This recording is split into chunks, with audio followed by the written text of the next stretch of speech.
দুইটা পাপ এমন আছে যে দুইটা পাপের শাস্তি বা আযাব দুনিয়াতে খুব তাড়াতাড়ি আসে।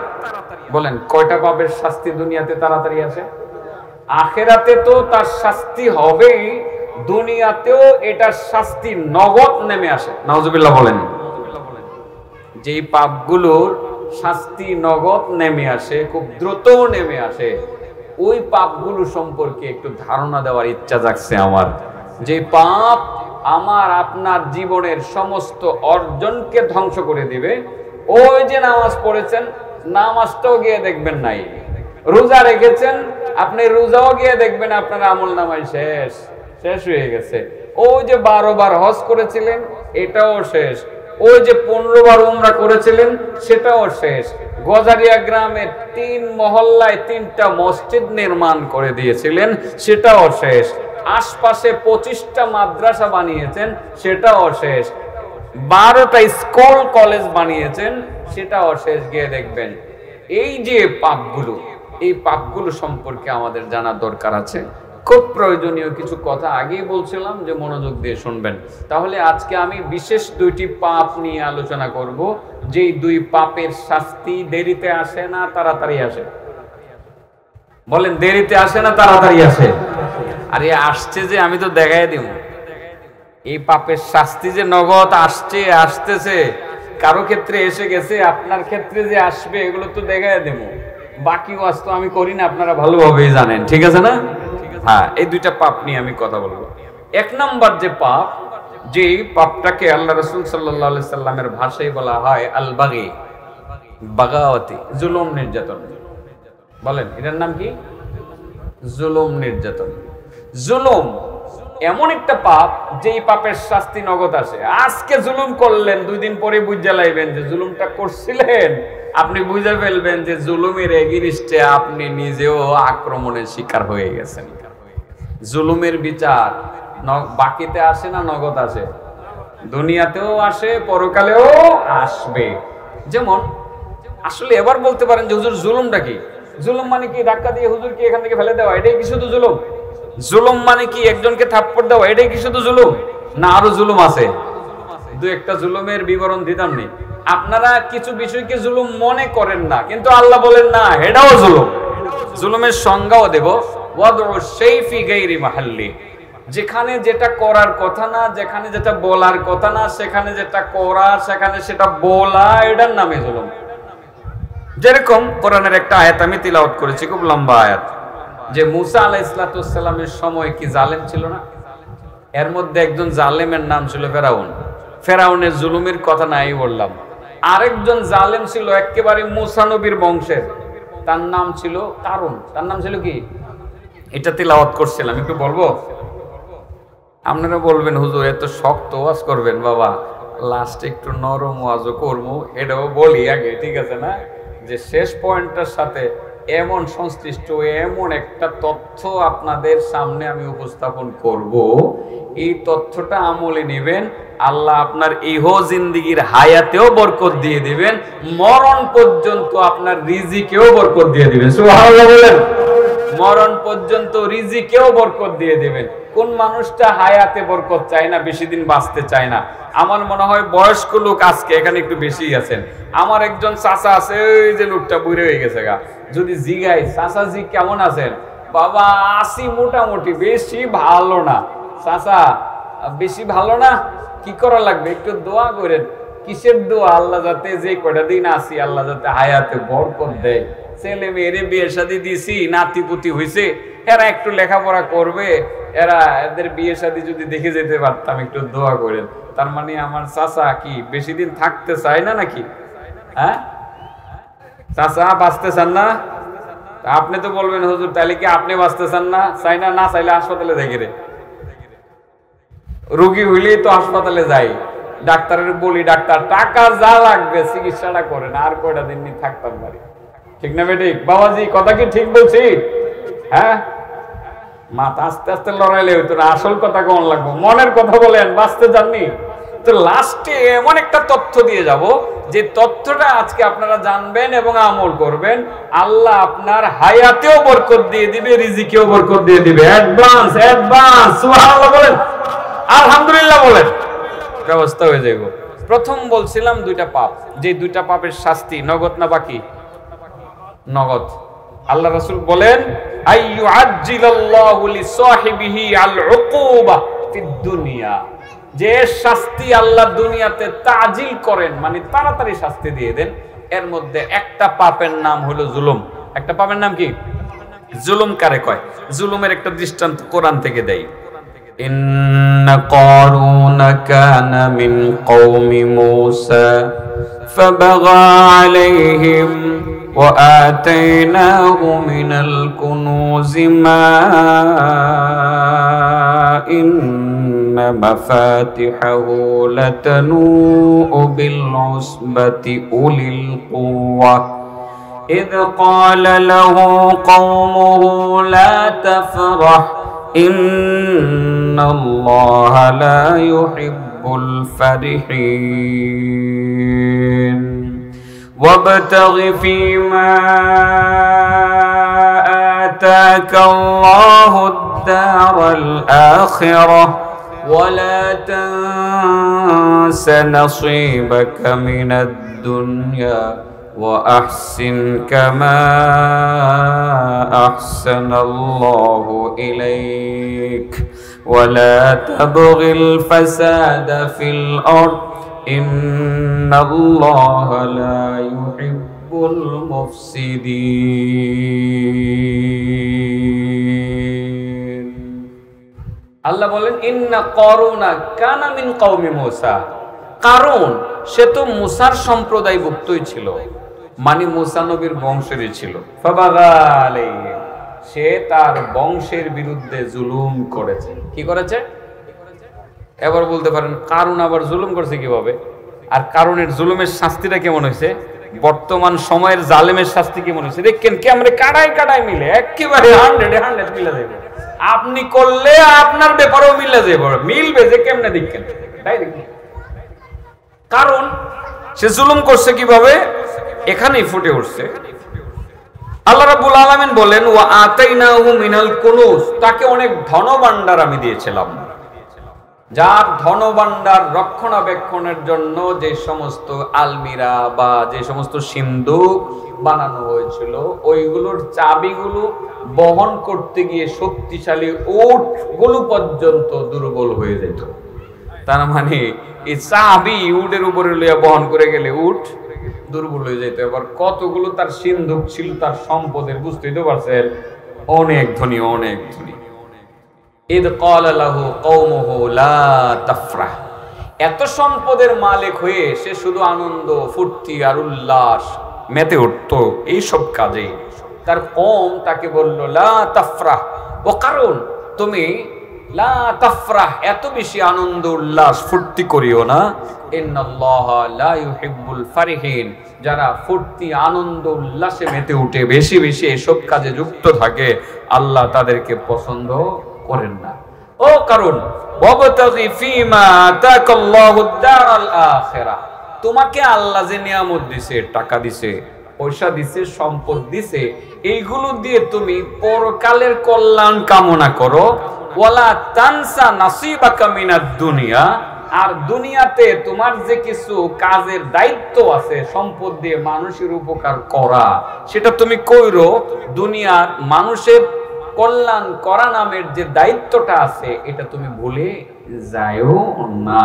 তার মানে বোঝা গেল যে তার দায়িত্ব হলো, যারা সম্পদশালী, সম্পদশালীদের দায়িত্ব হলো সম্পদ দিয়ে মানুষের কল্যাণ করা, দান করা, সদকা করা, ঠিক আছে না?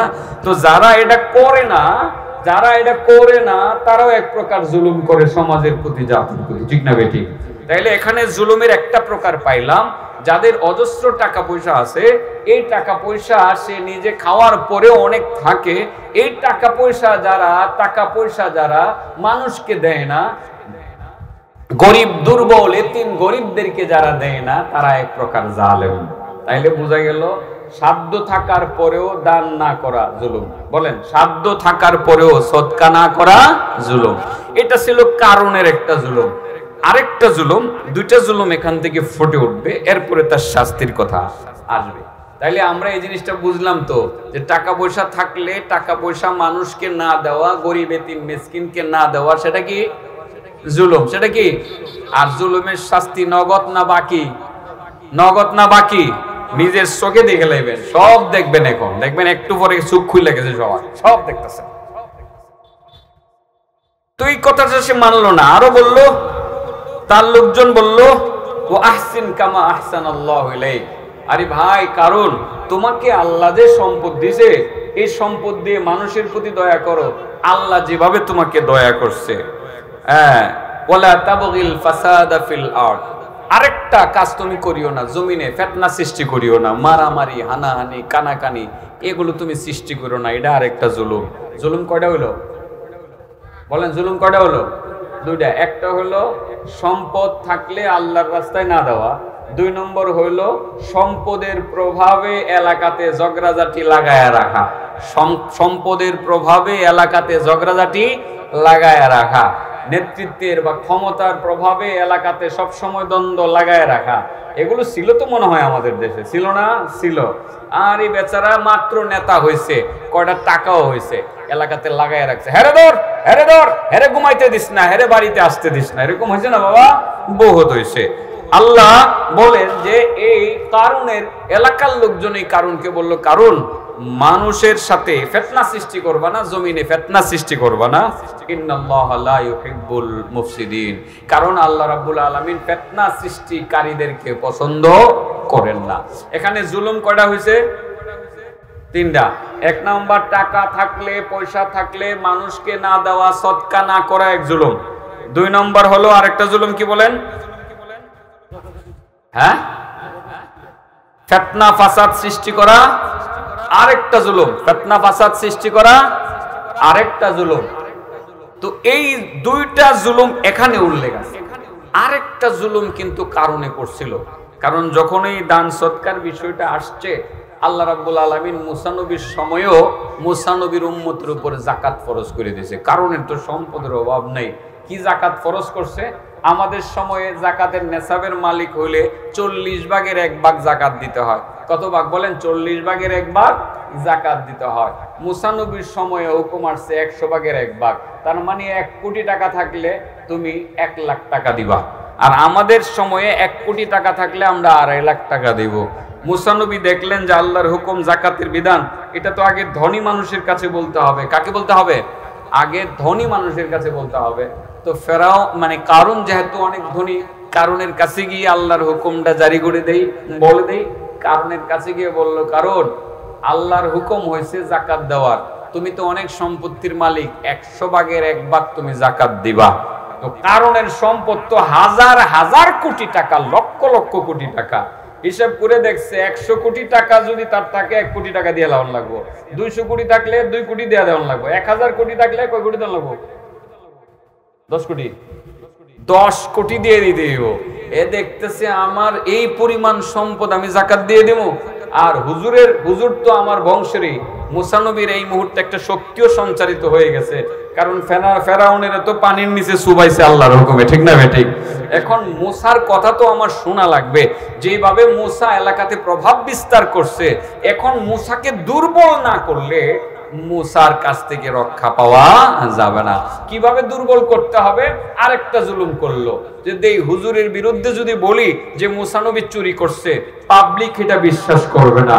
যদি বলি যে মুসা নবী আরেকজনকে থাপ্পড় দিছে, মানে জুলুম করছে, অন্যভাবে জমিন দখল করছে, সেটা বিশ্বাস করবে না। হুজুরদের বিরুদ্ধে একটা দুষ মানুষ বেশি খায়, সমাজে বেশি খায়, ওইটা হলো অপবাদ দেওয়া। আর সব অপবাদ না, নারী ঘটিত অপবাদ দেওয়া, এটা দিতালে পাবলিকে খায়। যদি আমনের মসজিদের ইমামের ব্যাপারে আরেকজনে কইতারে, কি ইমাম রাখছেন দিন মহিলা লই আড্ডা দিতেছে রুমের ভিতরে, এই ইমাম কি আর এলাকাতে থাকতে পারবো? সত্য হোক আর মিথ্যা হোক, হুজুরগুর বিরুদ্ধে এই একটা অপবাদ দিতে পারলে, এবার ঘটনা সত্য হোক আর মিথ্যা হোক, হুজুরের ইমামতি শেষ, ঠিক না বেটি? এই জন্য এই জায়গাটা দুর্বল জায়গাটাতে হাত দেয়, যুগ যুগ ধরে দুর্বল জায়গাতে হাত দিছে। মুসা নবীরেও নারী ঘটিত অপবাদ দেওয়ার জন্য কারণ চেষ্টা করছে। কিভাবে করছিল? এক মহিলারে কিন্না আনছে টাকা দিয়া, কি দিয়া? সুন্দরী নারীরে কিন্না আনছে টাকা দিয়া। এই যে অভিযোগ, এটা ছিল একটা জুলুম। এই অভিযোগটা ধারাবাহিক ভাবে আজ পর্যন্ত আমাদের পর্যন্ত আসছে। এই মুসা নবী, নবীদের ওয়ারিস হলো উলামায়ে কেরাম। আল্লামা সাঈদীর বিরুদ্ধে অভিযোগটা কি ছিল? নারী ধর্ষণ। কি ছিল? নারী ধর্ষণ একটা অভিযোগ ছিল। সাক্ষী দিছে। কেমন সাক্ষী দিছে? তুমি কি জানো যে উনি যে ধর্ষণ করছে? গো জানি। তুমি কি তখন ছিলাম? তোমার বয়স তখন কত ছিল? আমার বয়স। সাক্ষী এগুলো কিন্তু যুগান্তর পত্রিকায়, নয়া দিগন্ত পত্রিকার মধ্যে আমি নিজে পড়ছি। তোমার বয়স তখন কত ছিল? 6 বছর। যারে দর্শন করছে, হ্যাঁ তোমার কি লাগে? আমার বোন লাগে। তোমার বোনের বয়স, তোমার বোন তোমার বড় না ছোট? আমার 1 বছরের ছোট।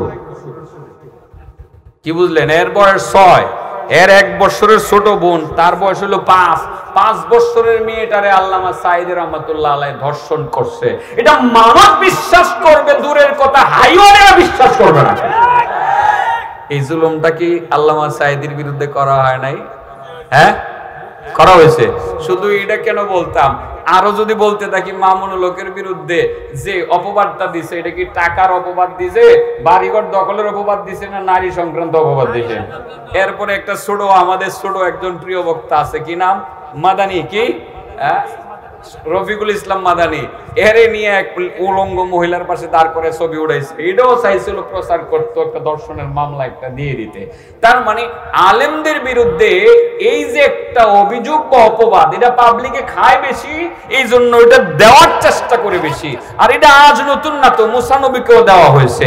তাইলে বলেন 3 নাম্বার জুলুম হলো অপবাদ। 3 নাম্বার জুলুম কি? 1 নাম্বার জুলুম টাকা থাকলে দান না করা। 2 নম্বর জুলুম হলো প্রভাব বিস্তার করে এলাকাতে গন্ডগোল লাগায় রাখা। 3 নম্বর জুলুম হলো অপবাদ দেওয়া। কি দেওয়া? এই 3টা জুলুম কিন্তু কারণে করছিল। কারণের শাস্তিটা নগদ আইছিল না বাকি আইছিল? একটু কইতাম। এটা কইবার লাগে এতটুকু পর্যন্ত আসছি বাবা। এত কঠিন ওয়াজ তো করি না, আমি তো সহজ ওয়াজ করি। আজকের ওয়াজটা একটু কঠিন হয়ে গেল না বাবা? একটু কঠিন হয়ে গেল। লাস্টে দেখবেন অনেক ভালো লাগবে, কারণ আমার চাচা তো তাকায় রয়েছে যে লাস্টে এমন একটা কথা বলবে যেটা আমি আমল করব, আমার হায়াতেও আল্লাহ বরকত দিয়ে দিবে, আমার রিজিকেও বরকত দিয়ে দিবে, খাবো ভালো, পরবো ভালো, শরীর স্বাস্থ্য ভালো হয়ে যাবে। চাচা এটার জন্য তাকায় রয়েছে। লাস্টে তো আসবে। বলেন কয়টা পাপের শাস্তি নগদ আসে? 1 নম্বর জুলুম। 1 নম্বর কি জুলুম? 2 নম্বরটা কি বলছি? হ্যাঁ, না 2 নম্বর পাপটা কইছি না, এটা এখনো কইছি না। তার মানে জুলুম 3 প্রকারের জুলুম এখানে বলছি। 2 নম্বর পাপের কথা এখনো বলি নাই। 1 নম্বর পাপ হলো জুলুম, আর এই জুলুম এখানে 3 ভাবে হয়, এটা বলছি। 2 নম্বর পাপের কথাটা বললে, এখনই বললে মজা যাইব নষ্ট হইয়া। আর আপনারাও আমারে কেউ ইচ্ছা করলে দৌড়ানোর ইচ্ছা করি, এই মৌলবী জানলো কেমনে? আর আমিও চিন্তা করছি লাস্টে কোয়ার পর যদি দৌড়ানিও দেন, আমি দৌড় দিয়ে রাস্তা তো যাইতাম, দৌড় খাওয়ার আশঙ্কা আছে। এটা কয়ে যাবো, এটা ঘরে ঘরে আছে, ঘরে আছে। এই জন্য এটা আমি লাস্টে কমো আর কি। কারণের শাস্তি। কারণ কিভাবে অপবাদ দিছিল? কারণের কাছে যখন মুসা নবী বলছে, কারণ টাকা দাও, আল্লাহ রাস্তায় দান করো, যাকাত দাও, কারণে কয় কেমনে মুসারে এবার থামামো? মুসারে না থামাইলে তো সম্ভব হবে না, টিকে থাকা সম্ভব হবে না। একজন সুন্দরী মহিলারে ডাকছে, এই মহিলা তুমি আমার কথাই খালি হক বা ইয়েস বলবা, পারবানি? কি এর ইয়েস বলতাম? আমি একটা কথা জিজ্ঞামো, তুমি খালি ইয়েস বলবা, আর কিছু বলবা না। একটু বললে 1 লাখ। কয় লাখ? মহিলা 1 লাখ টাকার লোক পাইয়া কি আর সুন্দরী মহিলা ঠিক থাকতে পারে?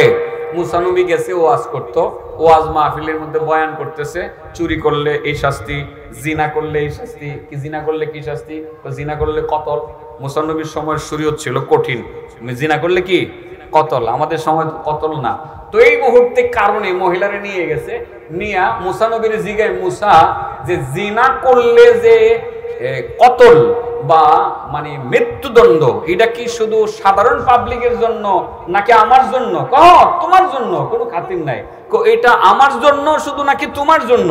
হ্যাঁ, আমিও যদি এই ধরনের জিনা করি আমার শাস্তিও কতল।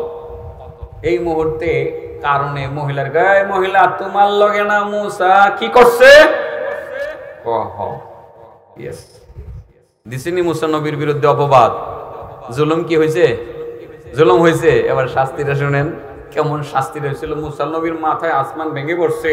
মুসা নবী আলাইহিস সালাম সাথে সাথে মহিলার দিকে তাকায় বলেন, ওগো নারী, তোমায় আমি জিন্দেগিতেও দেখি না, এত বড় অপবাদ তুমি আমার বিরুদ্ধে দিলা। ওগো নারী, একটা কথা তুমি জানোনি, আমি যে সিনাই পাহাড়ে আল্লাহর সাথে কথা বলতে পারি, আমি আজকে এখন সিনাই পাহাড়ে যাব, আল্লাহর কাছে তোমার বিরুদ্ধে নালিশ করব। তুমি চিন্তা ভাবনা করে কথা বললো। মহিলারে কিন্তু অনেক সময় জারি দিলে এরা লইরা জায়গা, ঠিক না? ঠিক। এবার তো গেল গা, লইরা গেল গা। দেখো, আমি কিন্তু আল্লাহর কাছে কমু, সিনাই পাহাড়ে গিয়ে আল্লাহর কাছে বলে দেব, তুমি যে আমার বিরুদ্ধে এত বড় অভিযোগটা দিলা, অপবাদটা দিলা। আল্লাহ, মুসা নবী পাহাড়ের কাছে গিয়ে আল্লাহর সাথে কথা বলতে পারতেন তো নাকি? ফালাম্মা আতাহা নুদিয়া মিন শাতিল ওয়াদিল আইমানি ফিল বুকআতিল মুবারাকাতি মিনাশ শাজারা আইয়া মুসা ইন্নী আনাল্লাহ ইন্নী আনাল্লাহু রাব্বুল আলামিন। মুসা নবী সিনাই পাহাড়ে আল্লাহর সাথে কথা বলতেন। এবার মুসা নবী ওই সুন্দরী নারীকে ডেকে বললেন, ওগো সুন্দরী, আমি কোনোদিন তোমাকে দেখি নাই, তোমাকে কল্পনাও করি নাই, আজ তুমি আমার বিরুদ্ধে অপবাদ দিলা। অপবাদ, তুমি জানো আমি সিনাই পাহাড়ে আল্লাহর সাথে কথা বলতে পারি, আমি আল্লাহর কাছে ডাইরেক্ট তোমার বিরুদ্ধে বিচার দিব। তুমি সত্য কথা বলো, নচেত কিন্তু আল্লাহর কাছে অভিযোগ দায়ের করব। এই মহিলার সাথে সাথে নড়ে চড়ে বসলো। সেই মহিলা বলে ফেললো, আল্লাহর নবী আমাকে মাফ করুন, কারণ আমাকে টাকা দিছে, পয়সা দিছে, টাকা পয়সা দিয়ে আপনার বিরুদ্ধে অপবাদ দেওয়ার জন্য বলেছে। আমি কারণের পয়সা খাইয়া আপনার বিরুদ্ধে শাস্তি দিয়ে দিছি, মানে সাক্ষী দিছি। নাউযুবিল্লাহ করেন। এই যে সাক্ষীগুলো দিছে সাইদ সাহেবের বিরুদ্ধে, এগুলো কেমনি দিছে? না কিছু পয়সা খাইছে? অনেক পয়সা খায়। অনেক সাক্ষীরা তো স্বীকারও করতেছে, ঠিক আছে না? সাক্ষীরা তো স্বীকারও করতেছে যে আমাকে বাধ্য করা হয়েছে, টাকা দিছে, পয়সা দিছে, দিয়ে আমারে নিয়ে গেছে, বালা খাওয়াইছে, ভালো পড়াইছে, এরপরে আমার মুখ দিয়ে এগুলো স্বীকার করাইছে। দেখেন, আলেমরা যে নবীর ওয়ারিস, এটা যে সত্য কি মিলে? নবীর বিরুদ্ধে যে অভিযোগ, আলেমের বিরুদ্ধে হেই অভিযোগ, ঠিক না? ঠিক। এটা যে নবীর ওয়ারিস যে আলেমরা, এখন বুঝাইতেছি আস্তে আস্তে। অপবাদ দেওয়া যে কত বড় জুলুম বাবা। অপবাদ এমন একটা পাপ, আপনি শুধু ওই ধরনের অপবাদ, আপনার এলাকায় কি আপনি অপবাদ দেন না? আপনার প্রতিবেশী একজনের বিরুদ্ধে ডাইরেক্ট একটা অপবাদ দিয়ে দিলেন, আরে এর মেয়েটা তো কয়দিন আগে ছেলেরে নিয়ে গেছিল গা, দিলেন একটা অপবাদ দিয়ে বিয়াটা ভাঙ্গা। বাবা, আপনার মনে রাখেন, নামাজ, রোজা, হজ, যাকাত যা করছেন জিন্দেগিতে সব নষ্ট করে ফেলবেন, সব নষ্ট করে ফেলবেন। শুধু একদিকে নিয়েন না, আমি সব দিকেই নিমু, দেখেন কেমনে যে নেই। এবার তো মহিলা স্বীকার করছে। মুসা নবীর মনে কষ্ট না, যে কারণ আমার বংশের লোক হইয়া আমার বিরুদ্ধে এত বড় জুলুমটা করলো। সুজা চলে গেলেন সিনাই পাহাড়ে, আল্লাহকে ডেকে বলেন, মাবুদ আমার কথা আছে। কি কথা? কারণ যে আমার বিরুদ্ধে অপবাদ দিয়েছে, তুমি জানো না? কো জানি। মাবুদ, তাহলে তুমি বিচারটা করো, আমি তো কি করছি, আমার তুমি তুমি তুমি আমার বিষয় সব জানো। আল্লাহ বলেন যে না, বিচার আমি করতাম না। আল্লাহ, তুমি যদি আমার বিচার না করো, আমার পক্ষ থেকে বিচার না করো, আমি আর কার কাছে বলবো? আল্লাহ বলেন যে না, আমি করতাম না। তো মুসা নবীর মনে তো একটু কষ্ট হওয়ারই কথা, ঠিক আছে না? যে আমার আল্লাহ ছাড়া কেউ নাই, আল্লাহর কাছে আমি অভিযোগ করলাম, আল্লাহকে বললাম বিচারটা করার জন্য, আল্লাহ তিনি বিচারটা করতে চাইলেন না। তো মাবুদ, আমি আর কার কাছে বিচার চাবো? আর এই বিচার তো আমার কাছে চাইলা। তুমি ওই জমিনটা আছে না, ওই যে ক্ষেতটা, ওই ক্ষেতে, যেই ক্ষেতে কারণে দাঁড়ায় রয়েছে, ক্ষেতেরে গিয়ে আমার কথা বললো, সে যাতে তোমার কথা শুনে। সুবহানাল্লাহ। জমিন রে কইও বিচার করার জন্য। মুসা নবী কয়বার বুঝছি, আমার আল্লাহ তো আমার বিচার করবই। কারণের কাছে গিয়া জমিনের দিকে তাকাইয়া মুসা নবী বলেন, ইয়া আল আরদ, হে জমিন, খুজিহি, তারে ধরো। তারে বলার লগে লগে জমিনে ধরতারে টান একটা দিয়ে লাইছে আর কি, পাও গেছে হাঁটু পর্যন্ত। কি পর্যন্ত? হাঁটু পর্যন্ত। শক্ত মাটির ভিতরে পাউডা গেলে গা চাই করবেন আপনি, কত বড় বড় হয়ে গেছেন না? উঠতে পারবেন? উঠতে পারতেন না। এবার তো কারণ নড়াচড়া করতে পারে না, লড়তে পারে না। মুসা, মুসা আমার একটু বাঁচাও। মুসা নবী কোন এখন আর কাম হইব না। ইয়াল আর খুজিহি, এই জমিন তারে ধরো, আরেক টান বুক পর্যন্ত। এবার কি ওটার ভাব আছে? হাতটা বাইরে আছে। মুসা বাঁচাও বাঁচাও বাঁচাও। আরো 15-20 বছর আগে ওয়াজগুলো করছিলাম, বলছিলাম বাঁচাও বাঁচাও, কেউ বাঁচাতে আসবে না, কেউ বাঁচাতে আসবে না। যে বাঁচাইতে আসার কথা সেও গর্তের ভিতরে লুকাইছে। ঠিক না বেঠিক? আপনি এখন হাসি খুশিতে আছেন না? আপনিও যদি এরকম জুলুম করেন, আপনার তো এর চেয়ে বড় ভয়ানক হতে পারে। এটা মাথায় রেখেন। আপনি যদি এরকম জুলুম করেন, এবার মুসা নবী করেন না, এখন আর তোমারে আমি বাঁচাইতে পারতাম না। ইয়াল আট খুজিহি, ও জমিন তারে ধরো, গলা পর্যন্ত। এবার হাত আছে না গেছে গা? এবার এমনি কয় মুসা বাঁচাও। মুসা নবী করেন না, আর সম্ভব না, জুলুম করেছো, বহুত করেছো, তোমাকে আর সার দেওয়ার সুযোগ নেই। ইয়াল আট খুজিহি, জমিন তারে ধরো। আরেকটা টান দিল, মাটির নিচে ধসতে শুরু করেছে, ধসতে আছে কিয়ামত পর্যন্ত, ধসতে থাকবে। জালেমের বিচার কেমন হয়েছে? ও হ্যাঁ, নগদ হয়েছে? কেমন হয়েছে? ভালো হয়েছে নাকি ভয়ানক হয়েছে? ভয়ানক হয়েছে। যুগ যুগ ধরে যারা জুলুম করেছে তাদের শাস্তি এমনও হয়েছে। আমাদের তৎকালীন তথাকথিত প্রধানমন্ত্রী, উনি কি জুলুম করেন নাই? হ্যাঁ, অনেকে কইছেন যে হুজুর বিচার হয় না কেরে, এটা কি বাকি হয়েছে না নগদ হয়ে গেছে? একেবারে নগদ হয়ে গেছে। পালাইবো যে কিভাবে? পালাইবো, পালানোর আগে একটু খাবার দাবার রেডি ছিল, খাইতে পর্যন্ত পারে নাই, কোন রকমে উড়াল দিয়ে ইন্ডিয়াতে গেছে। হেন গিয়েও বিপদে আছে, অনেক পাহারাদারি করে রাখতে হয়, কারণ বাংলাদেশের লোকজন ধুইরা হেন সাইজ করে লাই, হে ভয়ও আছে। সেনা ছাউনির ভিতরে সেনাবাহিনীর আওতায় তারে রাখা হয়েছে, ওখানে বড় বুঝি আরামেই আছে না।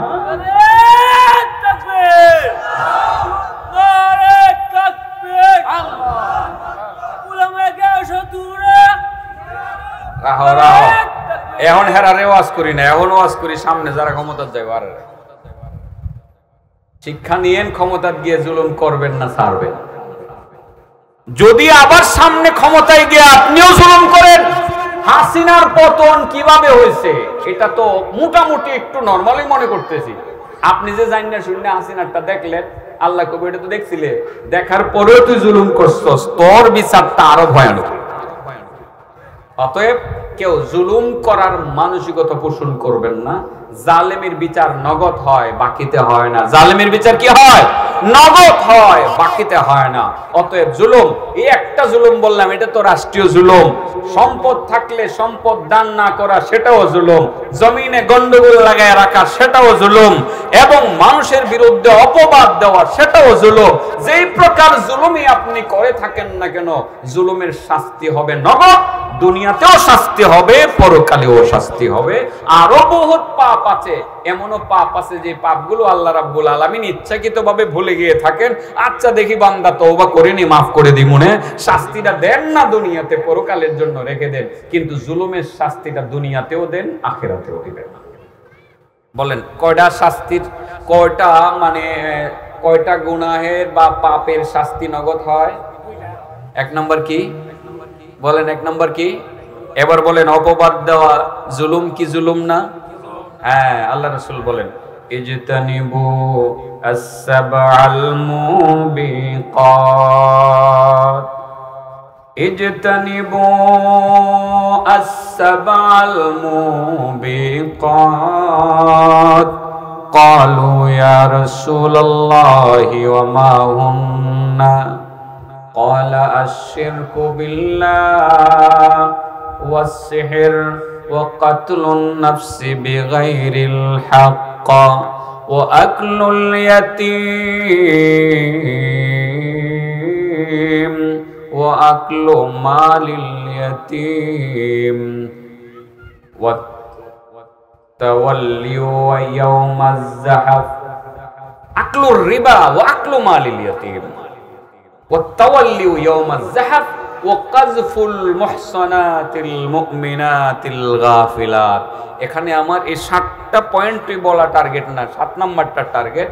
এখানে আল্লাহ রাসূল সাল্লাল্লাহু আলাইহি ওয়াসাল্লামের সাহাবী আবু হুরায়রা বলেন, আল্লাহ রাসূল বলেছেন 7টি ভয়ানক ধ্বংসাত্মক বিষয় থেকে তোমরা নিজেদেরকে বিরত রাখো, কারণ এই 7টি ধ্বংসাত্মক বিষয় তোমাদের জীবনের সমস্ত অর্জন, 80 বছরের নামাজকে খেয়ে ফেলে, 80 বছরের রোজাকে খেয়ে ফেলে, 50 বারের হজকে খেয়ে ফেলে, 100 কোটি টাকা দানকে খেয়ে ফেলে, 100টা মসজিদকে খেয়ে ফেলে, 100টা মাদ্রাসা নির্মাণকে খেয়ে ফেলে, 100টা স্কুল কলেজ নির্মাণকে খেয়ে ফেলে। এরকম 7টি ধ্বংসাত্মক বিষয় থেকে তোমরা নিজেদেরকে দূরে রাখো। কয়টি ধ্বংসাত্মক বিষয়? 7টি। এর মধ্যে একটা হলো আশশিরকু বিল্লাহ, আল্লাহর সাথে শরীক করা। আমি 7 নম্বরটাই বলতাম, কিন্তু হাদিস যেহেতু বলেছি শুধু অনুবাদটা শুধুমাত্র বলে ফেলি 7 নম্বর যাওয়া পর্যন্ত। 1 নাম্বার হলো আল্লাহর সাথে শিরিক করা। তোমরা অনেক কিছু করো, কিন্তু মাঝে মধ্যে আল্লাহর সাথে শরিক করো। মাঝে মধ্যে একটু দয়াল বাবার কাছে আবেদন করো, ওগো দয়াল বাবা, তুমি ছাড়া আমার কেউ নাই, তোমার দরবারে আসছি, তুমি আমার একটা ছেলে দিয়ে দাও। এমন বহুত মানুষ আছে, আমার ভাই বন্ধুরা বুঝে না, মাজারে গিয়ে ছেলে চায়, আছে না, মাজারে গিয়ে মেয়ে চায়। আমার অনেক বোনেরা বুঝে না। একজনে বলল পাগলা, জঙ্গলও খালি না, পাগলও নাকি খালি না। পাগল একটা বলল যে অমুক বাবার মাজারে গিয়া তুই একটা খাসি দিস আর বাবার কাছে বললাইস, বাবা তোর একটা ছেলে দিয়ে দিব নে। দুনিয়ার কোন বাবার ক্ষমতা আছে কি ছেলে দেওয়ার আর মেয়ে দেওয়ার ক্ষমতা আছে? এটার নামে হলো শিরিক। আপনি তো অনেক ভালো মানুষ, এই ইমাম সাহেবকে ভালোবাসেন, দাওয়াত দিয়ে তারে খাওয়ান, তার সাথে সাথে ঘোরেন, নামাজও পড়েন, জামাতে পড়েন, রোজাও রাখেন, হজও করেন, যাকাতও দেন, কিন্তু ল্যাংটা বাবার কথা শুননা আপনি কুড়ি খাই দরগাতে গেলেন, আপনি ওই যে মাগুরা গেলেন বা নানি পাগলির মাজারে গেলেন, নানি পাগলির মাজার আছে ওখানে, বা কোনো এক পাগলির কাছে বা কবরস্থানে গিয়ে বললেন আমার একটা ছেলে দাও, আমি একটা খাসি নিয়ে এসেছি। একটু করলেন, জীবনের নামাজ রোজা সবগুলোকে নিজের হাতে ধরে আপনি ধ্বংস করে দিলেন। আশশিরকু বিল্লাহ। মনে থাকবে, এখন আমাদের শিরিকের বিরুদ্ধে যুদ্ধ ঘোষণার সময় এসে গেছে। বিগত দিনে শিরিকের বিরুদ্ধে কথা বলতে আমাদের গলার মধ্যে চেপে ধরা হয়েছে, কারণ শিরিক লালনকারী, বাস্তবায়নকারী একটা গোষ্ঠী আমাদের এই ফ্যাসিস্ট সরকারের সাথে সব সময় ছিল। এখন আমাদের শিরিকের বিরুদ্ধে যুদ্ধ ঘোষণা করতে আমাদের আর কোনো বাধা নাই। আমরা শিরিককে সমাজ, শিরিকের মূল উৎপাটন করবো ইনশাআল্লাহ। কোথাও কোনো শিরিক হতে দেব না। এর মানে এই না, আমি এই কথা বলি না যে আপনি মাজার ভেঙে গুঁড়া করে দেন, আমি সেটা বলবো না। মাজার ভাঙবেন কেন? মাজারে শিরিক হয়, আপনি সেটা বন্ধ করুন। মাজারে সেজদা হয়, সেটা বন্ধ করুন। সেখানে মদ গাঁজা টানাটানি হয়, অবৈধ কাজ হয়, জিনা ব্যভিচার হয়, সেগুলোকে আপনি বন্ধ করে দেন। এগুলো বন্ধ করার জন্য আমরা মাঠে নামবো, আমরা মাজার ভাঙবো না। এমনও বহু মানুষ আছে কবরের ভিতরে আছে, যে লোকটা কোনো মানুষ তো আল্লাহর ওলিও হতে পারে। শাহজালাল ইয়ামানির এখানে মাজার আছে, তিনি তো নিঃসন্দেহে আল্লাহর ওলি ছিলেন। শাহপুরান তিনি আল্লাহর ওলি ছিলেন, শাহ মাকদুম তিনি আল্লাহর ওলি ছিলেন, শাহ আরিফিন তিনি আল্লাহর ওলি ছিলেন, ওনারা ছিলেন আল্লাহর ওলি। এই আল্লাহর ওলিদের কবর ভাঙা আমাদের দায়িত্ব না। আমাদের দায়িত্ব হলো সেই কবরের পাশে যারা আগে শিরিক করে, শিরিক বন্ধ করা আমাদের দায়িত্ব, বেদাত বন্ধ করা আমাদের দায়িত্ব, উলঙ্গপনা নাচানাচি সেখানে ওইগুলো বন্ধ করা আমাদের দায়িত্ব, গাঁজা টানাটানি এগুলো বন্ধ করা আমাদের দায়িত্ব। এই কাজগুলো আমরা ঈমানি দায়িত্ব হিসেবে আমরা করে যাব ইনশাআল্লাহ। কেন করব? যাদের এগেইনস্টে করব তাদের ভালোর জন্য। কারণ সেও তো মুসলমান, হয়তো বা নামাজ পড়ে, তার নামাজটা নষ্ট হয়ে যাক আমি মুসলমান হিসেবে চাইতে পারি না। তার রোজা ধ্বংস হয়ে যাক আমি মুসলমান হিসেবে চাইতে পারি না। তার ইবাদত সব নষ্ট হয়ে যাক আমি মুসলমান হিসেবে সেটা কামনা করতে পারি না। তাকে রক্ষা করা, সে অন্যায় থেকে ফিরিয়ে আনা, এটা আমার আপনার দায়িত্বের মধ্যে পড়ে কি পড়ে না? হ্যাঁ, তবে বলতে পারেন হুজুর পারতেন না। আসলে পারতাম না, সম্ভব না। দরকার হলো ইসলামী হুকুমত। আমার ফোর্স লাগবে। কি লাগবে? ফোর্স লাগবে। অনেক সময় পেরে উঠবো না। যখন ফোর্স থাকবে, সরকার থাকবে, আইন থাকবে পক্ষে, তখন এগুলো সম্ভব। এই জন্যই দরকার এই দেশটার মধ্যে ইসলামী আইন প্রতিষ্ঠা করা। আপনারা কিভাবে করবেন বুঝে করে লাইন। সারা জীবন তো অনেক কিছু দেখছেনই, 53 বছর চলে গেল, বহুতই তো দেখছেন। নতুন কিছু দেখেন, শান্তি আসে কিনা? ও বাবা, তালেবানের দিকে তাকান। সারা পৃথিবীকে বৃদ্ধাঙ্গুলি দেখাইয়া তালেবান এগিয়ে চলছে। অর্থনীতিতে সারা পৃথিবীর সবকটা দেশকে তারা চ্যালেঞ্জ করেছে, এমনকি আমেরিকাকে টক্কর দিয়ে দ্রুত গতিতে আকাশের দিকে উঠছে তারা। আজকে কিছুদিন আগেও তালিবানদেরকে তোমরা গালি দিছো, আজকে দেখো তালিবান সারা পৃথিবীর সেরা হওয়ার পথে এগিয়ে চলছে। বাংলাদেশে কি তালিবান নাই? তালেবান নাই। তালেবান মানে কি? তালেবান মানে কি? এরা কওমি মাদ্রাসার শিক্ষার্থীরা, এদেরকে তালিবান বলা হইতো। যারা ধর্মীয় লাইনে লেখাপড়া করে এদেরকে তালিবান বলা হয়। তালিবুল ইলম মানে ছাত্র, মাদ্রাসায় পড়ে, কমিতে পড়ে, আলিয়াতে পড়ে, এরা মাদ্রাসার ছাত্র না? এদের দ্বারাই হবে। আমার তো মনে হয় বিপ্লবটা ছাত্রদের দ্বারাই হয়েছে, যে এটা আপনারা অস্বীকার করবেন না, ঠিক না? বিপ্লবটা যে ছাত্রদের দ্বারা হয়েছে এটা তো অস্বীকার করতে পারবেন না আপনারা। অস্বীকার করতে পারবেন না। সব ছাত্ররা মাঠে নেমে গেছে, আমাদের ছেলেরা এবং ছোট ছোট বাচ্চারা পর্যন্ত মাঠে নেমে গেছে। আমরা চাই যে তালেবানের মতো সুশাসন নিয়ে একটি গোষ্ঠী আমাদের দেশের ক্ষমতায় আসুক। ইনশাআল্লাহ সব শিরিক বেদাত সব বন্ধ হয়ে যাবে। আপনারা কবেন হুজুর বুঝছি তো, যারা কইতাছেন এটা ঠিক, আপনারা যে কইতে পারেন না এটা কিন্তু ঠিক হই, এটা ভুল না। আমাদের জন্য একটু দোয়া করেন, সাহস দিয়েন, আমরা যাতে এক হইতে পারি। আপনারা বললেন হুজুর আপনারা এখন সাথে আছি, স্লোগান দিয়ে বলবেন, ইনশাআল্লাহ ঐক্যবদ্ধ হওয়ার সুযোগও আছে। আমরা সম্ভাবনা দেখতেছি, আশা করতেছি আমরা সবাই ঐক্যবদ্ধ হব, দেশটাকে এমন দেশ বানাবো যে দেশে চুরি হবে না, ডাকাতি হবে না, জুলুম হবে না, শিরিক হবে না, বেদাত হবে না, একজন আরেকজনের জমিন দখল করবে না, একজন আরেকজনের বাড়ি দখল করবে না, কেউ কারো মাথার মধ্যে বাড়ি দিয়ে মাথা দ্বিখণ্ডিত করে ফেলবে না, কেউ কাউকে গুম করবে না, আইনাগর বলতে কিছুই থাকবে না। এমন একটা দেশ, এর স্বপ্ন আমরা দেখতেছি। আমার মনে হয় এদেশের মানুষও এখন সেটা চায়। যদি সুযোগ পায় এদেশের মানুষ এমন একটা পরিস্থিতি সৃষ্টি করার, তারা করবে। আল্লাহ আপনাদের তৌফিক দান করুন। বাবা আমার কথা তো অনেক লম্বা হয়ে যাইতেছে। আমি জানি কি বলছিলাম, কয়টা পাপের শাস্তি নগদ আসে? 1 নাম্বার জুলুম। জুলুমের ক্ষেত্রে বলছিলাম টাকা থাকলে সদকা না করা জুলুম, জমিনে ফিতনা চালানো জুলুম, এরপরে অপবাদ দেওয়া জুলুম। অপবাদ জীবনের অর্জনকে ধ্বংস করে দেয়। এটা বোঝানোর জন্য বলছিলাম 60টি আমল এমন আছে যে 60টি আমল জীবনের সব অর্জনকে ধ্বংস করে দেয়। 1 নাম্বার শিরিক। 1 নাম্বার কি? শিরিক। 2 নাম্বার হলো সিহর। সিহর মানে হলো জাদু। সিহর মানে কি? জাদু। জাদুর ব্যাখ্যাও আজকে দেওয়ার দরকার নেই। দরকার আছে? জাদু বুঝেন, ম্যাজিক বুঝেন তো? দেখেন ম্যাজিক দেখায় অনেক কিছু অনেকে করে ফেলে। সিহর। ওয়া কাতলুন নাফস বিগাইরিল হক। অন্যায়ভাবে মানুষ খুন করা, সেটা আরেকটা পাপ, যে পাপ মানুষের জীবনের অর্জন ধ্বংস করে দেয়। আপনি নামাজ রোজা সব ঠিক করেন, কিন্তু মানুষ খুন করার একটা নেশা আছে, যে নেতৃত্ব ধরে রাখার জন্য 2-4 জন মানুষ বৎসরে মেরে ফেলা, এটা আপনার জন্য ব্যাপার না। টাকা আছে, পয়সা আছে, কিলার বাহিনী আপনার আছে, তাদেরকে বলে দিলেন তোরা 10 লাখ লইয়ে যা, হেরে থামাইতে হইব। এই এলাকাত রাহিস না, একেবারে নেত্রকোনা মদনের হাওরের মধ্যে ফালাই দিয়েছে মেয়েরা, হ্যাঁ ফালাই দিয়েছে।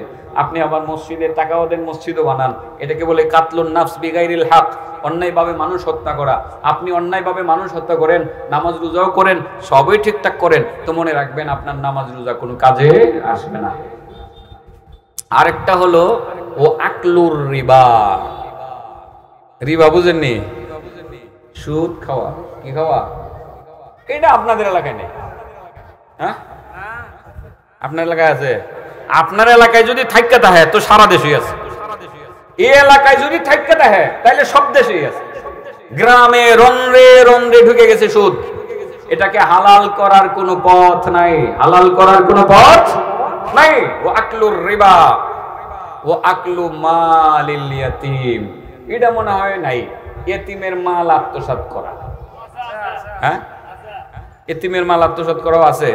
এটাও কিছু কিছু হয়তো বা আছে। ছেলের লোক 2 ভাইয়ের বড় ভাই মারা গেছে, বাতিজা আছে ছোট ছোট 2টা। এই 2টা বাতিজারের সহ বাতিজার মারে এমন নির্যাতন শুরু করছেন, খাইবার সময় নির্যাতন, বাইরে গেলেও নির্যাতন। মহিলা শেষ পর্যন্ত চিন্তা করলো জামু আর কই, বাচ্চা 2টা নিয়ে চলে যায় বাবার বাড়িতে। বাবার বাড়িতে যাওয়ার পরে ভাইয়ের বউ আছে না, বাবিরা শুরু করছে নির্যাতন। মহিলা বাধ্য হয়ে গেছে গাজীপুরের গার্মেন্টসে, 2টা বাচ্চারে দিছে এতিমখানায়। এতিমখানায় দিয়া বাচ্চাদেরকে একটু বড় করছে। বাচ্চাদের হঠাৎ করে মনে হয়েছে আম্মু আমার বাবার বাড়ি নাই, আছে তোর চাচারা দখল করছে, আম্মু লও না যায় আমার বাবার বিটাটা একটু দেখে আসি। বাবার বিটায় আসছে, গজারিয়া গ্রামে মাতব্বর সাহেবের কাছে আসছে। মাতব্বর সাহেবের কাছে আসার পরে বলছে বিষয়টা দীক্ষা নেই। মাতব্বর সাহেব গিয়া বলছে ওই ছোট এতিম বাচ্চাদের চাচা জানকে কেউ তোমার বড় ভাই যে মারা গেছে সম্পদ কোথায়, তাদের সম্পদগুলো বুঝিয়ে দাও। আঙ্কেল আপনি যে কি বলেন, ভাই থাকতোই তো এগুলো আমাদের কাছে বিক্রি করে থুয়ে গেছে। কেমনে বিক্রি করছে, দলিল কই? দলিল নাই। ভাইয়ে ভাইয়ে কি দলিল করা লাগে? টাকা পয়সা যা দেওয়ার ভাইয়ে যা পাওয়ার এর চেয়ে বেশি দিয়ে দিছি। একটা মিথ্যা কথা বইলা এই এতিমের মালটা তুমি আত্মসাৎ করলা বন্ধু। তুমি এরপরে অনেক কোটি টাকার মালিক হইলা, অনেক কিছুই তো তুমি করেছো, অনেক ভালো কাজ করতেছো, সমাজপতি হয়ে গেলা, মসজিদ মাদ্রাসায় দান খায়রাত, অঢেল সম্পদ তোমার, অকাতরে দান খায়রাত করো, প্রতি বছর মক্কা শরীফ দেখার জন্য চলে যাও, মদিনায় তুমি চলে যাও। এই যে এতিমের মালটা আত্মসাৎ করলা, এই এতিমের মাল আত্মসাৎ করার কারণে তোমার জীবনের সমস্ত অর্জনগুলোকে নিজের হাতে তুমি ধ্বংস করে দিলা। আছে এরকম? হ্যাঁ। তবে চাচা ফাঁকে দে মাতব্বর সাহেবের কথা বলছি না, মাতব্বর সাহেব উনার একটা লাভ আছে। এই চাচা বড় মাতব্বর, মাতব্বরের লাঠিটা হাতুলে সব জানি, ওই যে লাঠি আছে আমার চাচারা সব জানি, তোরা কি করছো সব জানি। এতিমের মাল আজকের ভিতরে বুঝাই দে, নাইলে কিন্তু সমাজের লোক নিয়ে আমি তোর বিচার করবো। শক্ত কথা একটা বলছে চাচা, এ মানুক আর না মানুক, শক্ত একটা কথা যে বলছে চাচা, এতিম বাচ্চাদের পক্ষে আর বিধবা মহিলার পক্ষে যে একটা কথা বলছে, চাচা মিয়া সারা জীবনে আর কয় রাকাত নফল নামাজ পড়ছে? 8-10,000 রাকাত নফল নামাজ হইব? হইতো না, নগদ পায়া যাইব 30,000 রাকাত নফল নামাজের নেকি। চাচা এই লাঠিটার দাম আছে, মাঝে মধ্যে লাঠিটা ঘুরাইবেন গিয়া ওই যে কলিমুদ্দিনের বাড়ি, দেখ এই বাচ্চারা তার হক বোঝায় দেয়, নাইলে কিন্তু আড্ডি ভাঙ গেলাম। একটু খালি বললা দিয়ে আসলেন 30,000 রাকাত, কত হাজার রাকাত। এবার তো সুবিধা শুরু হয়ে গেল, এতক্ষণ খালি অসুবিধার ওয়াজ করছি, এখন তো সুবিধা, সব সুবিধা শুরু হয়ে গেল, এখন খালি সুবিধা পাইবেন, এখন সুবিধা পাইবেন ইনশাআল্লাহ। আকলুর রিবা ও আকলু মালিল ইয়াতিম, সুদের কথা বললাম না, কিন্তু এতিমের মাল আত্মসাৎ করার প্রবণতা আমাদের দেশের মানুষের ভিতরে আছে, এটা প্রবল ভাবে আছে। আমাদের দেশের মানুষ এতিমের মাল আত্মসাৎ করে বড় হয়, এটাকে গুনাহ মনে করে না, মনে করে ভাই বাতিজা, এই বাতিজারা আছে এগুলোরও ফালছি কিছুদিন, এদের সম্পদ কি আর দেওয়া লাগবে নাকি? না, দেওয়া লাগবে। পুঙ্খানুপুঙ্খানুভাবে হিসাব করে এতিমের সম্পদ বুঝিয়ে দিতে হবে, তা না হয় এই দুনিয়াতেও শাস্তি ভোগ করা লাগবে, পরকালে আল্লাহর দরবারে কঠিন ভাবে পাকড়াও হওয়া লাগবে। নাউজুবিল্লাহ বলেন। কয়টা কাজ বড় ধ্বংসাত্মক? 7টা। কয়টা গেছে? 4টা গেছে না 5টা? হ্যাঁ, আকলুর রিবা ওয়া আকলু মালিল ইয়াতিম, হ্যাঁ তাহলে মনে হয় 5টা গেছে না? শিরিক, সিহির, ঠিক আছে না? তারপরে কাতলুন নাফস বিগাইরিল হক, আকলুর রিবা গেছে গা, ওয়া আকলু মালিল ইয়াতিম 5 নম্বর গেছে গা। কয়টা গেছে গা? ওয়াত্তাওয়াল্লি ইয়াউমাজ যাহাফ, যুদ্ধের ময়দান থেকে পলায়ন করা। এটা আবার কইবেন হুজুর এটা কোনটা? জিহাদে তো কিছুই না, পলায়ন করবো কিভাবে? জিহাদের ডাক আসলে মাঠে যাইবেন, যদি কোনো কারণে কোনো অজুহাতে আপনি ভাগ্যে আসেন, পলাইয়ে আসেন, তাইলে মনে রাখবেন ভাগ্যে পলাইয়ে আসলে এইটার দ্বারা জীবনের সমস্ত অর্জন আপনার ধ্বংস হয়ে যাবে। কয়টা গেল? 6টা। 7 নম্বর কাযফুল মুহসানাতিল মুমিনাতিল গাফিলাত, যেটা আমি টার্গেট পয়েন্টে নিয়ে আসছিলাম, যে নিরীহ মুমিন নরনারী, মুমিন নারীদের উপরে অপবাদ রটানো। আসে সমাজে একজন মহিলা, নিরীহ একজন মহিলা অন্যায়টা করছে, গরিবের ছেলে, ধনীর ছেলে অন্যায়টা করছে, গিয়ে ধরেন আমরা জিনা করে ফেলছি, শেষ পর্যন্ত ওই মহিলার উপরে চাপায়া দেওয়া, যে এই মহিলাই মূলত এই কাজটা করছে, জোর করে গিয়ে ধর্ষণ করছে, তার উপরে অপবাদ দেওয়া যায়, মহিলা ফুসলায় কথার কথা আর কি, আরো অপবাদ, নানান অপবাদ দেওয়া যায়। একটা মহিলা একটা মেয়ের উপরে অপবাদ দিলেন, মেয়েটার বিয়ে শাদী হবে, আপনি আরেকজনের কাছে বললে দিলেন কয়দিন আগে মেয়েটার একটা বিয়ে হয়েছিল, এটা কেউ জানে না, এ পলায় গেছিল, কেউ জানে না। এই যে একটা কথা বললে অপবাদটা দিয়া তার বিয়াটা আপনি ভাঙ্গা দিলেন। বাবা আপনি বড় নামাজি মানুষ, 80 বছর যাবত তো নামাজ পড়তেই আছেন, একটা কথা বললে বাজারে বসে বললে দিলেন আপনি বিয়াটা ভাঙ্গা। এই যে কাজটা আপনি করলেন বাবা, এর দ্বারা হলো কি আপনার জীবনের সমস্ত অর্জনকে আপনি নিজের হাতে ধ্বংস করে দিলেন, জ্বালিয়ে পুড়িয়ে ছারখার করে দিলেন। আপনার নামাজ রোজা আপনার আর কোনো কাজে আসবে না। তাহলে কি অপবাদ দেব? মুসা নবীর বিরুদ্ধে অপবাদ দিয়েছিল কেডা? কারণে কে দিয়েছিল? এটা কি জুলুম হয়েছে কি হয় নাই? হয়েছে। জুলুমের শাস্তি নগদ আসছিল না বাকিতে আসছিল? বলেন কয়টা পাপের শাস্তি নগদ আসে? এক নাম্বার কি? মন রাখবো নি, আমি জুলুম রে আপাতত রাখি। 2 নম্বরটা বলে ফেলি। 2 নম্বরটা দরকার, এটার মধ্যে অনেক গুরুত্বপূর্ণ কিছু তথ্য আছে। আর আমার চাচা কিছুদিন বাঁচতে চায় আর একটু ভালো ভালো খাইতে চায়, এই ব্যবস্থা এটার মধ্যে আছে। 2 নম্বর হলো কাতিয়াতির রহিম। 2 নম্বর হলো আত্মীয়দের সাথে সম্পর্ক ছিন্ন করা। আত্মীয়দের সাথে যারা অহেতুক কারণে সম্পর্ক ছিন্ন করে, এই আত্মীয়দের হক নষ্ট করে, আত্মীয়দের সাথে কথা বলে না, তাকে বাড়িতে জায়গা দেয় না, তার সাথে মিশতে চায় না, আল্লাহ রাব্বুল আলামিন এটার শাস্তি দুনিয়াতে নগদ দেন। আছে এরকম? হ্যাঁ, বোনে কাইন্দা বিদায় নেয়। আজকে যদি আব্বাই থাকতো, ভাই তুমি এই কথা বলতা আর ভাবি এই কথা বলতো, তুমি ভাই 10 কানি জমিন পাইছো, আমিও 5 কানি জমিন পাই। ভাই তুমি আমার এটা দিলাও না, উল্টা তোমার বউয়ের মুখের গালিটা শোনায় দিলা। তুমিও বললা আর কোনোদিন যাতে না আসি, আসলে ঠ্যাং কেটে লাইবা। ভাই সম্পর্কটা ছিন্ন করলা। আজকে যদি আমার আব্বা বেঁচে থাকতো, তুমি কি এই কথা বলে আমারে বিদায় দিতে পারতা, যার কোনোদিন আসবে না তুই? সম্পর্কটা আপনি ছিন্ন করলেন বোনের সাথে, ভাগিনার সাথে, ভাগিনীর সাথে। বোনের সম্পদ আত্মসাৎ করলেন, ভাগিনা ভাগিনীর সম্পদ আত্মসাৎ করলেন, সম্পর্কটা ছেদ করলেন, আপনি ছিন্ন করলেন। ইচ্ছাকৃত ভাবে অন্যায় এটা আপনি করেছেন। এই অন্যায়ের শাস্তি আপনাকে চোখের সামনে নগদ বুক করা লাগবে, আপনি দেখা যাইতে পারবেন এটার শাস্তি যে কেমন হয়। বুঝাইতে পারছি বাবা? এইরকম রোগী গজারিয়াতে আছে। আপনি যদি কোন নাই, আমি কমু বিশ্বাস করব না। আপনি যদি বলেন নাই, আমি বলবো বিশ্বাস করব না। প্রায় সমাজে এরকম 2-1টা কেস আছে, নানান ভাবে আত্মীয়তার সম্পর্ক ছিন্ন করে সম্পদ টিকিয়ে রাখার জন্য, এবং কিছু ফতোয়া চালু করে মেয়েদেরকে বলে, ভাই বোনদেরকে বলে, আরে বাবার বাড়ির সম্পদ তো মহিলাদের সয় না, নিস না, এগুলো নিস না। কত শয়তানি ফতোয়া যে দেয়। রাস্তার পাশের জমিনটা নিজের নামে রাখে, আর মাঠে যেখানে পানি লেগে থাকে সম্পদটা বোনের নামে দেয়। এইরকম বাটপার সিটার সমাজে আছে না নাই? যেইভাবে আল্লাহ বন্টন করেছেন 3 ভাগ, 3 ভাগের 2 নিবা তুমি, আর 1 নিবা তোমার বোনেরে। তাও সব সম্পদ সমন্বয় করে দেওয়া লাগবে। তুমি যদি এই জায়গাতে বোনের উপরে জুলুম করে সম্পর্ক ছিন্ন করো, তুমি যে এত কোটি টাকার মালিক হয়ে এমপি মন্ত্রী হয়ে গেলা, তুমি এত কিছু করলা, রাস্তাঘাট কালভার্ট বানাইলা, এত মসজিদ মাদ্রাসা তুমি বানাইলা, নিজে মসজিদ করে মসজিদের ইমামের বেতন তুমি একা দাও, তুমি মসজিদের নেতৃত্ব দাও, সবকিছু তুমি একাই করো। মনে রাখবা, একটাও তোমার কোনো কাজে আসবে না, সবগুলো বিফলে যাবে, কারণ তোমার বোনের সাথে সম্পর্ক তুমি ছিন্ন করেছো। সেই ক্ষেত্রে আল্লাহ রাসূল সাল্লাল্লাহু আলাইহি সাল্লামের পরিষ্কার হাদিস, নবী বলেন, লা ইয়াদখুলুল জান্নাতা কাতি', আত্মীয়তার সম্পর্ক যারা ছিন্ন করে তারা জান্নাতে যেতে পারবে না। এবার বাবাজি বলেন তো দেখি, কয়টা গুনার শাস্তি? 1 নম্বর জুলুম, 2 নম্বর আত্মীয়তার সম্পর্ক ছিন্ন করা। এবার বলি, চাচারা যে বলছিলাম, চাচা হায়াতে বরকত পাইবেন কেমনে, আপনি যে কি বরকত পাইবেন কেমনে? আর 1-2 মিনিট বলে লাই, আজান তো দিয়েই লাগবো। 1-2 মিনিট বলে ফেলি। আল্লাহ রাসূল সাল্লাল্লাহু আলাইহি সাল্লাম বলেন, মান আহাব্বা আইয়াবসুতা লাহু ফি রিজকিহি ওয়া ইউনসা ফি আথারিহি ফালইয়াসিল রাহিমা।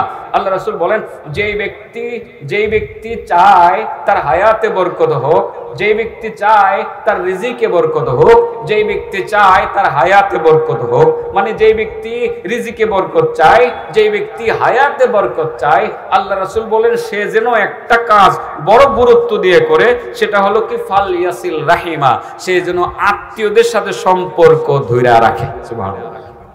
তাহলে আত্মীয়দের সাথে সম্পর্ক যার যত বেশি গভীর, আল্লাহ তার হায়াতেও বরকত দিব, আল্লাহ তার রিজিকেও বরকত দিয়ে দিব। ইনশাআল্লাহ আত্মীয়দের সাথে সম্পর্ক রক্ষা করে চলবো তো?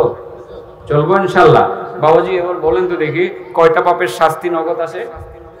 1 নম্বর জুলুম, 2 নম্বর আত্মীয়তার সম্পর্ক ছিন্ন করা। এগুলো কি বাড়িতে নেওয়ার মতো কিছু কথা আমি বলছি? আমি তো এর চেয়ে ভালো ওয়াজ করতে পারি না। এই কিছু পয়েন্ট আমি বলি, এই পয়েন্টগুলো আমার পুঁজি, এগুলো দিয়ে আমি কিছু কথা বলি। যদি মনে করেন আমল করার মতো, আজ থেকে এখন থেকে আমল শুরু করে দিবেন। আর যদি মনে করেন কি মনে করা লাগবে, আমি তো হাদিস থেকে বলছি, দেখে দেখে আমি কথাগুলো বলছি, আমি আল্লাহর নবীর কথাগুলো বলছি, মনে করবেন কেন? 100% বিশ্বাস করা লাগবে এবং 100% আমল করা লাগবে। মহান রব্বুল আলামিন আমাদের সবাইকে তৌফিক দান করুন। ওয়া আখিরু দাওয়ানা আলহামদুলিল্লাহি রাব্বিল আলামিন। আসসালামু আলাইকুম ওয়া রাহমাতুল্লাহি ওয়া বারাকাতুহু।